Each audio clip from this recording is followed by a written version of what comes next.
السلام علیکم ورحمۃ اللہ وبرکاتہ۔ قوت با کے لیے مجرب خواہ، خاص کر ان کے لیے جن کی قوت کھوئی ہوئی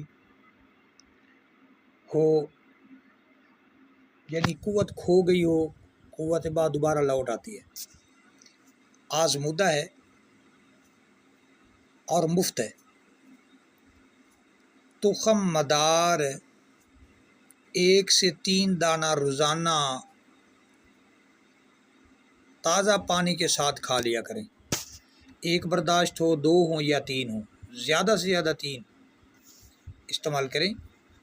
قوت با دوبارہ لوٹ آتی ہے، آزمودہ ہے۔ انوکھے طبی مشورے پاکستان، ہمارا چینل کسی نے اپنے قبضہ میں لے لیا ہے۔ چور تو چور ہی ہوتا ہے، اور چوری گھر سے کی جائے، یوٹیوب سے کی جائے، واٹس ایپ سے کی جائے، چوری تو آخر چوری ہی ہے۔ تو یہ بے ایمان ہونے کی ایک علامت ہے، جس میں ایمان کی کمی ہوگی، ایمان کی کمزوری ہوگی۔ بے ایمان ہوگا، کسی کی چیز کو دیکھ کر وہ دوسروں کی چیز پہ قبضہ کرے گا۔ حقوق العباد تب تک معاف نہیں ہوتا جب تک انسان معاف نہ کرے۔ بارکیف اللہ کریم عز و جل اس سے ضرور پوچھے گا، اور یہ اللہ تعالیٰ کا اور اس کا معاملہ ہے۔ تو ہم یہ دعا کرتے ہیں کہ اللہ کریم عز و جل اسے توبہ کر کے ایمان کامل کرنے کی توفیق عطا فرمائے، توبہ کی توفیق عطا فرمائے اور معافی مانگنے کی توفیق عطا فرمائے۔ تو ہماری یہ محنت تھی، دکھ ہوتا ہے، تکلیف تو ہوئی ہے ہمیں، کیونکہ ہم نے کافی محنت کی تھی، دن رات ایک کر کے، پھر خرچہ بھی کیا اور اس پہ کافی محنت کی تھی، ایک نسخے پہ۔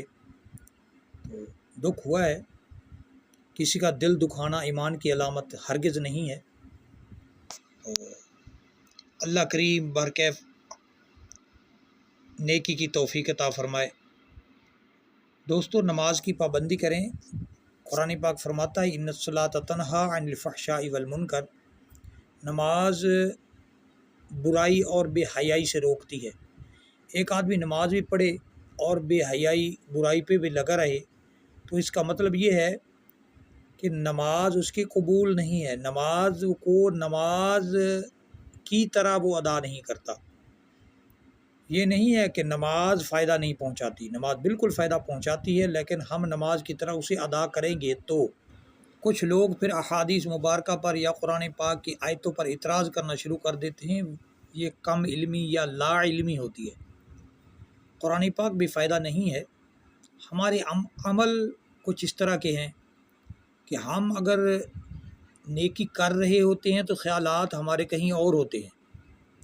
نماز کو نماز کی طرح اگر ادا کیا جائے، ترجمہ یاد کر لیں اور جو جملہ ادا کیا جائے، انسان کو پتہ چلے نا کہ نماز کی حالت میں کس کے سامنے موجود ہوں، تو خدا کی قسم انسان کبھی نماز مکمل کرنے کا نہ سوچے۔ فرشتے جو ہیں اللہ تبارک و تعالیٰ کے حکم سے نمازی کے چاروں طرف اللہ تعالیٰ کی رحمت لے کر موجود ہوتے ہیں۔ اگر انسان کو پتہ چل جائے کہ میں کس کے سامنے موجود ہوں اور کیا میرے پہ کتنی رحمت برس رہی ہے، کبھی نماز نہ چھوڑے۔ دعا ہے اللہ کریم عز و جل ہم سب کو پکا اور سچا نمازی بنائے، 5 وقت با جماعت تکبیر اولیٰ کے ساتھ اللہ کریم عز و جل ہمیں نماز کی توفیق عطا فرمائے۔ آمین ثم آمین۔ دعا میں یاد رکھنا، اپنا خیال رکھنا۔